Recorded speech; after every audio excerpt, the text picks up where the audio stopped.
లేక లేక బయటికి వచ్చిన కేసీఆర్ సారు గట్టినే అగ్రేజ్ చేసిపోయిండు. ఎల్కతుర్తి మీటింగ్లో సర్కారోళ్ళ మీద పువ్వు పార్టీ వాళ్ళ మీద వరుస పెట్టి బాణాలు వేసిండు. అట్లా చేస్తుర్రు ఇట్లా చేస్తుర్రు అని మళ్ళోసారి అందరికీ పాత కేసీఆర్ సార్ యాదకొచ్చేటట్టు చేసిండు. మరి ఇక సార్ గన్ని మాటలు అన్నాక వీళ్ళు ఎట్లా ఊకుంటారు? చూడుర్రి, ముచ్చట్లు మస్తు ఉడుకుడుకు నడుస్తున్నాయి. ఎల్కతుర్తి మీటింగ్ తోని మళ్ళా కారు పార్టీ వాళ్లకు గ్లూకోజ్ లెక్కించినట్టే అయ్యిందట.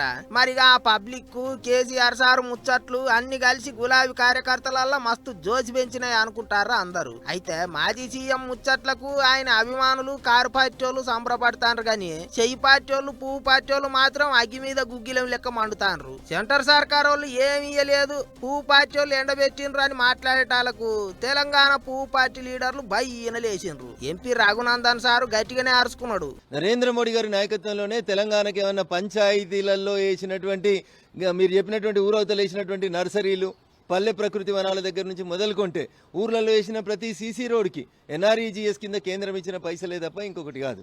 ఇప్పుడన్నా చంద్రశేఖరరావు గారు ఖాళీగా ఉన్నారు కాబట్టి మీ 10 ఏళ్లలో మీరు ఎంత పైసలు ఇచ్చిరు పంచాయతీలకి, కేంద్రం ఎంత పైసలు ఇచ్చింది పంచాయతీలకు అనే దాని మీద చర్చకి ఎక్కడికి వస్తారో వారికి నచ్చిన వారికి బయటికి రావడానికి భయంగా ఉంటే ఫామ్ హౌస్ కైనా మేము రావడానికి సిద్ధంగా ఉన్నాం, చర్చించడానికి సిద్ధంగా ఉన్నాం. ఇక మీటింగ్ కు పబ్లిక్ వస్తుంటే అడ్డం పడ్డారు, బండ్లు ఆపినరు అన్నట్టు కూడా కేసీఆర్ సారు సర్కార్ వాళ్ళ మీద గరం అయిండు. దానికి సీఎం రేవంత్ సారు బగ్గనే కోపానికి వచ్చిండట. కారు పార్టీ వాళ్ళు ఎన్ని బస్సులు అడిగితే అన్ని బస్సులు ఇవ్వమన్నాం, ఆర్టీసీకి ఆమదాని వస్తుంటే ఎందుకు వద్దంటాం, లేదొకటి బట్టగాల్సి మీదేనికి చూస్తాను అన్నట్టు కోపానికి వచ్చిండట ముఖ్యమంత్రి. పనులు చేసి కూడా చెప్పుకోలేకపోతున్నాము, జర రూబడి పెంచాలి అన్నట్టు కూడా మాట్లాడిండట సారు. ఇక తత్తిమ చెయ్యి పార్టీ లీడర్లు కూడా మాజీ సీఎం ముచ్చట్ల మీద గజం ఎత్తి ఎగిరినరు. ఈ ప్రభుత్వం ఏమీ చేయలేదు అని అవురా కాదా అంటే ఎవరు రెస్పాన్స్ ఇవ్వలేదు. మీరే మాట్లాడొద్దని మొత్తం మీటింగ్ అంతా ఎవరైనా మాట్లాడుతుంటే వాళ్ళు మాట్లాడొద్దని నోరు ముగించే కార్యక్రమం. మీ డిక్టటోరియల్ నియంతృత్వ పోకడ ఎక్స్ సీఎం అయిన 1.5 year తర్వాత కూడా ఆ ప్రజల్ని మాట్లాడే అవకాశం ఇవ్వటం లేదు. ఇంతకుముందు ముఖ్యమంత్రిగా ఉన్నప్పుడు కూడా మీరు మీటింగుల్లో ఎవరిని మాట్లాడిచ్చేవాళ్ళు, ఇప్పుడు కూడా అదే ధోరణిని కొనసాగిస్తున్నారు. గిట్లా చెయ్యి పార్టీ వాళ్ళు పువ్వు పార్టీ వాళ్ళు గట్టిగానే అరుచుకుంటారు. అసలు కారు పార్టీ వాళ్ళ మీటింగే ఫెయిల్ అయిందా అంటారు. ఇంకో దిక్కు వచ్చిన పబ్లిక్ ను చూస్తేనే అర్థమైతలేదా మీటింగ్ ఫెయిల్ అయిందా పాస్ అయిందా అని ముచ్చట అని అడుగుతారు కారు పార్టీ వాళ్ళు. కేసీఆర్ సారు రాజేసిన అగ్గి గట్టిగానే రగులుతాంది. అంత చూస్తా అంటే పార్టీల నడమ పంచాది గట్టిగానే నడిచేటట్టున్నది అనుకుంటారు పబ్లిక్. వారం దినాలైతున్నది ఆ కర్రెగుట్టల పొంటి పోలీసోళ్ళు ఎంకలాడబట్టి అన్నల కోసం షెట్టు గుట్ట పుట్ట పట్టుకొని తిరుగుతుర్రు. తుపాకుల మోత బాంబుల మోత గట్టిగా మోగుతున్నది. అందుకే ఇంకెన్నొద్దులు అట్లనే నడుస్తుంది, ఇక బందవేట రాదుర్రి అని అంటుర్రు లీడర్ సాబ్లు. కూర్చొని మాట్లాడుకోర్రి అని కేసీఆర్ సార్ కూడా మీటింగ్లో మాట్లాడిండు. ఇక ఇప్పుడు సీఎం రేవంత్ రెడ్డి సార్ కూడా గదే పల్లబడ్డాడు. చూడుర్రి. చూస్తనే 7-8 దినాలైతాంది కర్రెగుట్టల మీదికి కాకిసార్లు దండెత్తి దినామింత అడవిలకు సొచ్చుకొని పోతాండ్రు. బాటెంట పెట్టిన బాంబులను వేల్చుకుంటా దొరికిన వాళ్ళను దొరికినట్టు కథం చేసుకుంటా ఇడిచేదే లేదన్నట్టు చేస్తాండ్రు. అటు పోలీసోళ్ళ మీద అమలా చేయనికే వాళ్ళు కూడా తీరు బాంబులు పెట్టినరాట. అందులో బీరు సీసా బాంబులు కూడా ఉన్నాయంటున్నారు. మరి ఇంకెన్నొద్దులు నడుస్తుందో ఏమో పంచాది గాని దాన్ని నిమ్మలంగా ఓ రేవు మీదకి పట్టుకురావాలని చూస్తాండ్రు ఇప్పుడు లీడర్లు. ఎల్కతుర్తి మీటింగ్ లో మాజీ సీఎం కేసీఆర్ సారు లక్షల మంది ముంగట ముచ్చటేళ్ళ తీసిండు. ఎంతమంది నన్ను కథం పట్టిస్తారు, కూకొని మాట్లాడుకోరాదుర్రే అన్నట్టు మాట్లాడిండు. ఇక సోమవారం CM Revanth sir, Jana Reddy sir, Keshava Rao sir అసొంటి పెద్ద మనుషులతోని మాట ముచ్చట్లు చేసిండు.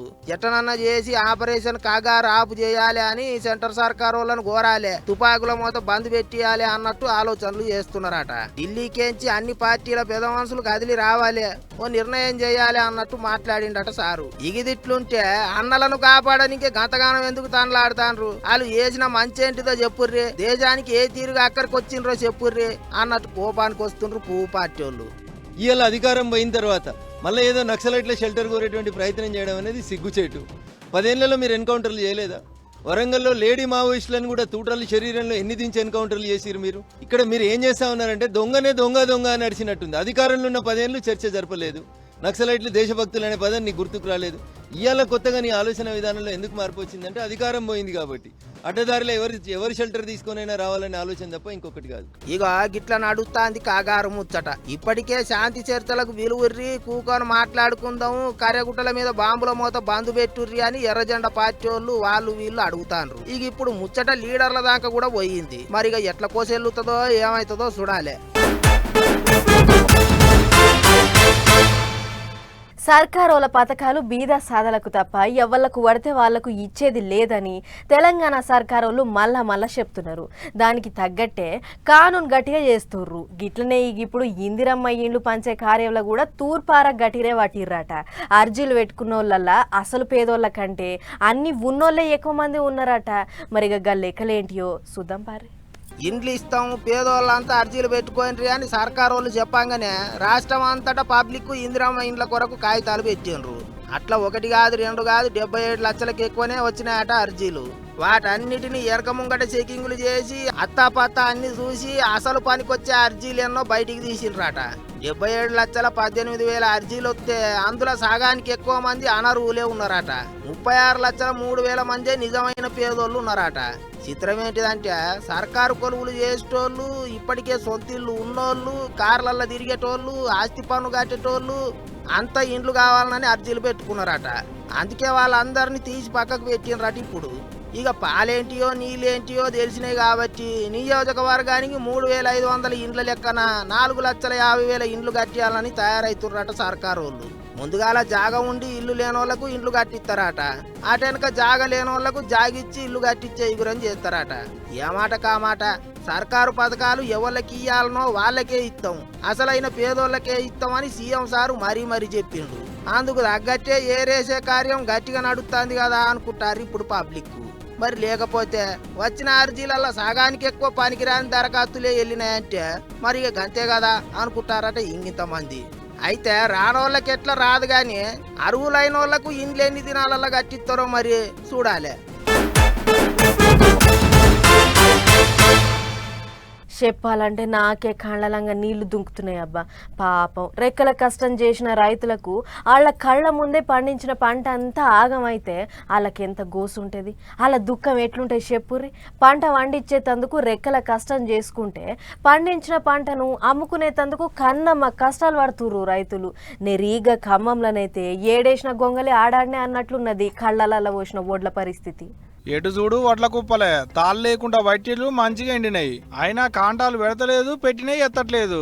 మార్కెట్లో పోసిన వడ్లను కాంటాలు పెట్టేది దానిక లేచేది లేదని నిజామాబాద్ జిల్లా మాక్లూరు మండలంలో ఉన్న అడవి మామిడిపల్లి ఊరు రైతులు గిట్ల నిజామాబాద్ కరీంనగర్ రోడ్డు మీద కూర్చొని ధర్నా చేసిర్రు.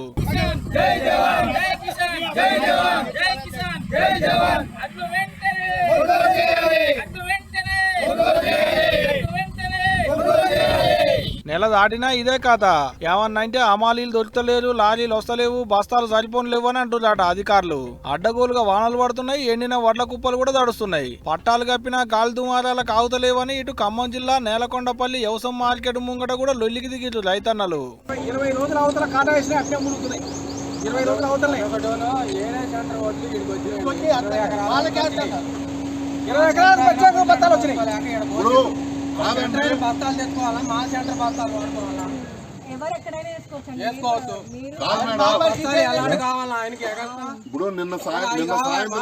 ఆయన వాడుకొని మేము ఇబ్బంది పడుతుంటే వీళ్ళు కూడా కళ్ళాలలో ఒడ్లు పోసి 20 రోజులకు మీదనే అవుతుందట. అయినా కొన్నది లేదు, కాంటాలు పెట్టింది లేదు, కాంటాలు పెట్టిన బస్తాలు బండ్లలోకి ఎత్తింది లేదని అంటున్నారు రైతన్నలు. అటు జోగులాంబ గద్వాల జిల్లాలో కూడా గిదే కథ.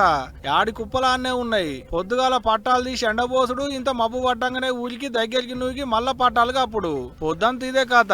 నడమ లీడర్లు పోతున్నారు, తడిసిన కుప్పల్ని చూసి వస్తున్నారు. గట్ల జోగులాంబ గద్వాల జిల్లాలో అక్కడి ఎమ్మెల్యే సారు పోయి కళ్ళంలో పోసిన వడ్లను గాలి దుమారాలకు రాలిన మామిడి తోటలను చూసొచ్చిండు. అయినా ఉత్తగా పోయి చూసొస్తే కాదు సారు, రైతులను ఏమన్నా ఆదుకునేటి ఇకమతుంటే చెయ్యాలి అని అంటున్నారు అక్కడి పబ్లిక్. ఈ అడ్డగోలు వానలు గాలి దుమారాలు చేయంగా రైతులకు కంటి మీద కునుకు పడతలేదు, కడుపు నిండా తిండి దిగుతలేదు. పోండ్రి మొన్నటి దాకా ఎట్లుండేనంటే చికెన్ కొనాలంటే సుక్కలు, మటన్ కొనాలంటే మంటలు అన్నట్లుండే. కోడి కూర కిలోకు అటు ఇటు 300, యాట కూర కిలో 1000. కోడి కూర కొనలేము, యాట బొక్కలు కంకలేవని కూరగాయలు కొందామని పోతే వాటి రేట్లు కూడా మందలిస్తే మండిపడ్డట్టు అయినాయి. నీసు కూరలు కూరగాయలే కాదుల్లో ఇప్పుడు చింత చిగురు కూడా షిటార్ కొమ్మలకి కూసుంది. చింత చిగురు షిటారు కొమ్మలకి ఎక్కింది. కూరలేస్తే పుల్లగుంటది, నాలుక కింద రుచి తగులుతుందని కొనబోతే కిలో చింత చిగురు ఖరీదెంతో ఎరికేనా అటు ఇటుగా 1000 రూపాయలు. అంటే కిలో యాటకూర కంటే ఎక్కువనే. మామూలు రోజులలో 500-600 ఉన్న కిలో చింత చిగురు ఐతారం వస్తే అడిగేటట్టు లేకుండా అవుతుంది. మనోళ్ళు ఏమన్నా తక్కువనా, లేని దాన్నే కావాలంటారు, దొరకని దాన్నే తినాలంటారు. అగో అట్టనే ఇప్పుడు షిటారు కొమ్మలకి ఎక్కి కూర్చున్న చింత చిగురు కొరకు మస్తు ఆరాటపడుతున్నారు పబ్లిక్. మరి గంతగానం ఎందుకు పీలమైందంటే ఎండాకాలం కాబట్టే. ఎండాకాలం చిగురు తగ్గుద్ది, చింతలు దులుపుతారు కాబట్టి చింత చిగురు దొరకడు కష్టం అవుతుంది. అన్నో ఇన్నో ఇంత చింత చిగురు పంటలు వేసుకున్న రైతులు దెంపుకొచ్చి అంగట్లో పోస్తే ఇగో గింత పీలం. పల్లెలకు పోతే అన్నో ఇన్నో ఇంత దొరుకుద్ది కానీ ఈ పట్నం పబ్లిక్ కు పంటి కిందేదానికి ఆకు కూడా దొరకలేదు. దొరికిన కాడికి పోతే జేబులు ఫుట్బాల్ తేలుతున్నాయి. యాటకూర 700 కెంచి 800 కిలో. ఏడబడితే ఆనే దొరుకుద్ది మళ్ళా. కానీ చింత చిగురు 1000 రూపాయలు పెట్టినా దొరికేటట్టు లేదట. అవు ఏడాదిలో ఒక్క పాలే దొరుకుద్ది చింత చిగురు, అది కూడా అటు ఇటుగా ఓ నెల రోజులే దొరుకుద్ది అంతే. దాని కొరకు నాలుక కలుసుకునేటోళ్ళు మస్తు మంది ఉంటారు. గంత కమ్మగుంటది మరి కూరలేస్తే. అడివంత తిరగాలే, చెట్లు ఎక్కి తెంపాలే. చెట్లు ఎక్కుడు కూడా అంత అలకగా అయ్యేటి పని కాదు, అందరితో అయ్యేటి పని కాదు. కొమ్మకు తిరగాలే, కొమ్మకో పిలికెడు కూడా వెళ్ళదు. మరి ఇటు ఎండలు కూడా సంపులు చంపుడుతోని మాలు తగ్గింది, రేటు పెరిగింది అన్నట్టు.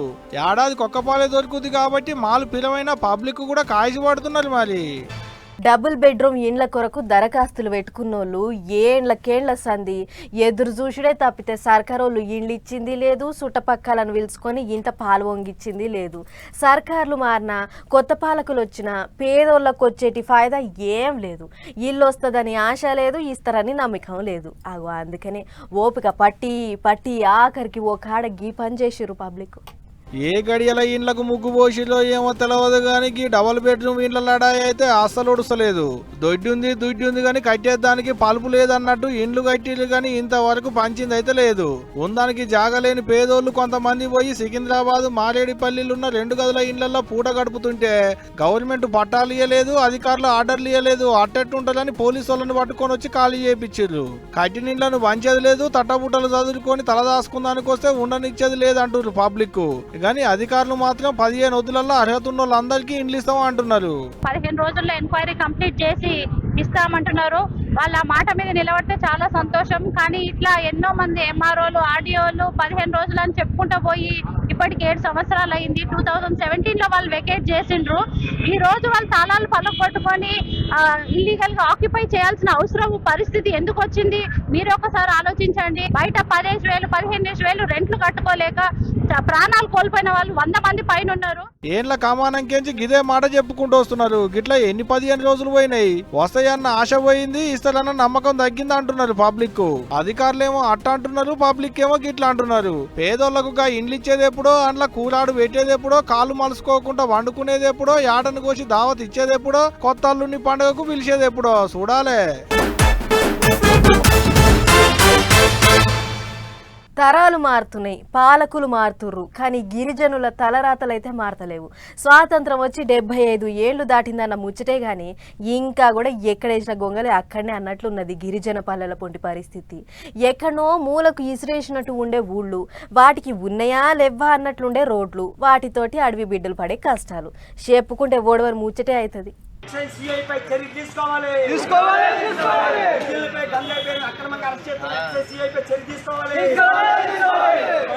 ఊరున్నదంతే, ఊళ్ళకు పోదానికి రోడ్డు లేదు, పోయినాక చూస్తే ఊళ్ళో ఇండ్లు చక్కగా లేవు, ఓ బడి లేదు, గుడి లేదు, గ్రామ పంచాయతీ ఆఫీస్ లేదు. ఊరి నిండా తిప్పలున్నాయి, పబ్లిక్ కు కష్టాలున్నాయి. అనకాపల్లి జిల్లా గొలుగొండ మండలంలో ఉన్న డొంకాడ ఊరి పరిస్థితి ఇది. గా ఊళ్ళకెంచి పోరలు చదువుకునేందుకు బయలుకు పోవాలంటే 6 కిలోమీటర్లు నడవాలన్నట. ఆనకాలం రోజు పులిటితోనున్న తల్లి ప్రసవానికి పెద్ద ఆసుపత్రికి పోవాలంటే డోలీలు కట్టాల్సిందే. అందుకనే ఊరోళ్ళంతా గిట్లా డోలీలు కట్టుకొని నిరసన చేస్తున్నారు. పిల్లలు చదువుకోవాలంటే 7-8 కిలోమీటర్లు వెళ్ళవలసి వస్తుంది. అలాగే 2 గడ్డలు కూడా దాటుకొని వెళ్ళాలంటే వర్షాకాలం అంతా. అక్కడ అంగన్వాడీ సెంటర్ లేదు, ఒక స్కూల్ లేదు, ఒక రోడ్డు లేదు, మాకు ఇల్లు లేవు. మా ప్రజలకందరికీ దయచేసి కలెక్టర్ గారు, ప్రభుత్వం వారు మరి రోడ్డు సౌకర్యం, అంగన్వాడీ సెంటర్, స్కూల్ సౌకర్యం కల్పించి మా ప్రజలకందరూ కూడా హౌసింగ్ నిర్మాణం చేపట్టాలని కోరుతూ చిన్నపొల్లగాళ్ళ కంచి పెద్దోళ్ళ దానక అందరికందరూ దండాలు పెట్టి దశకాలు పెట్టి అడిగినా పట్టించుకునేది దిక్కు లేదట. ఊరి పబ్లిక్ తిప్పల బాపకుంటే ఊళ్ళోకించి కలెక్టర్ ఆఫీస్ వరకు డోలీలు కట్టుకొని పాదయాత్ర చేసుకుంటూ వస్తామని అంటున్నారు. కాబట్టి ఇది కానీ చేయకపోతే మాత్రం రాని పాదయాత్ర కలెక్టర్ గారి కార్యాలయం కాడ మేము అన్ని ప్రజా సంఘాలు నిర్వహిస్తామని చెప్పి తెలియజేస్తూ ఇటు ఒక్కపాలి కాదట, ఏండ్ల కమానంకేంచి అడిగి అడిగి ఆసారా పోయినాం, ఒరి ఆళ్లే పోతారు వణక తిని మేమే పోతాం అన్నట్టు చేస్తున్నారు అధికారులు అనుకుంటా గోడెల్లో పోసుకుంటున్నారు గా ఊరి పబ్లిక్. మరి బుడ్డ పొల్లగాళ్ళని చూసైనా అధికారులకు పాపం అనిపించకపోయి ఉండొచ్చునో. ఓట్లప్పుడు యాదికొస్తారు కానీ గిసువంటప్పుడు పబ్లిక్ పడుతున్న కష్టాలు గవర్నమెంట్ వాళ్ళకు కనపడకపోయి ఉండొచ్చునో. చూడాలి మరి ఇప్పటికైనా ఊరి పబ్లిక్ కు సర్కారు వాళ్ళు ఏమన్నా ఆసరైతారో లేదో అనేటిదిగా రేపు కూసున్న కొమ్మని నరికేసుకున్నట్టు పాకిస్తాన్ వాళ్ళు మనతోని కయ్యం పెట్టుకొని వాళ్ళే పరిచయం చేసుకుర్రు. ఇప్పటికే తిండికి గతి లేక అప్పుల పాలే ఆగమాగం అవుతున్నోళ్ళు ఇప్పుడు మొత్తానికి దివాలా తీసే పరిస్థితికి పోతుర్రు. మీదికేమో మేకపోతు లెక్క ఊయి అంటుర్రు కానీ ఎంత చేసినా ఎడమ చేతి కడం కుదవబెట్టుడే అన్నట్లున్నది పాకిస్తాన్ పరిస్థితి. బురదల బొర్రేటోనికి ఆ కంపు కొట్టే బురదనే ఇంపుగా అనిపిస్తుంటది. గిట్లనే ఉన్నది ఇప్పుడు పాకిస్తాన్ వాళ్ళ వ్యవహారం. వట్టిగా మనతోని కయ్యం పెట్టుకొని మనోళ్ళ బాణాలు తీసి ఇప్పుడు మొత్తానికి ఆగమయ్యే కాడికి తెచ్చుకున్నారు. పెద్ద ముచ్చట ఏంటిదంటే సింధు నది నీళ్లను ఎడారిలకు మలుపుకొని అక్కడ పచ్చదనం వేచాలని ఇగురం చేసిండ్రట పాకిస్తాన్ వాళ్ళు. చేతుల రూపాయి లేకపోతే మాయ గాని అట్ట చేయాలి ఇట్ట చేయాలని కూకున్న జాగాలనే కళలు గట్టిగానే కన్నారట. కానీ ఇప్పుడు మనతోని కయ్యం పెట్టుకొని మొత్తానికే సింధు నది నీళ్లు సుక్క కూడా దొరకకుండా చేసుకున్నారు. ఇప్పటికే యుద్ధం వత్తది అని భయం చుట్టుకున్నదట అక్కడి పబ్లిక్ కు. ఏకుదమ్మున రేట్లన్నీ పెరిగినాయట. పాకిస్తాన్ లో కిలో చికెన్ 800 పలుకుతాందట. కిలో బియ్యం 340 రూపాయలు అయిందట. ఉప్పులు పప్పులు పాలు అన్ని రేట్లు పెరిగినాయి. ఆఖరికి రోగాలకు మందులు కూడా దొరుకుతలేవు అంటే చూడు ఎట్లున్నదో పరిస్థితి. ఇంకో దిక్కు పాకిస్తాన్ ఆర్మీల సైనికులు ఆఫీసర్లు కూడా కొలువులకు రాజీనామా పెట్టి పోతున్నారట. బతికుంటే బల్సాకు తినొచ్చు గాని గిట్ల ఉత్త పుణ్యానికి కయ్యం పెట్టుకొని పానాలు పోగొట్టుకోలేము అని పాకిస్తాన్ జవాన్లు గన్నులు బారేసిపోతున్నారట. అయితే అందరేమోగానే పాకిస్తాన్ సర్కారు వాళ్ళు మాత్రం ఓ దిక్కు తాడారిపోతున్నా ఆటుపూట అంటనే ఉన్నారు. ఇటు ఎట్లా పడితే అట్లా ఏది పడితే అది మాట్లాడతారని పాకిస్తాన్ యూట్యూబ్ ఛానళ్ల మీద మన సర్కారు వాళ్ళు నిషేధం పెట్టిండ్రు. గిట్లా ఎక్కడ తగ్గేదే లేదంటారు మనోళ్ళు. మరిగా చూడాలి ఆ పాకిస్తాన్ వాళ్ళ కథ ఏం దాకపోతుందో.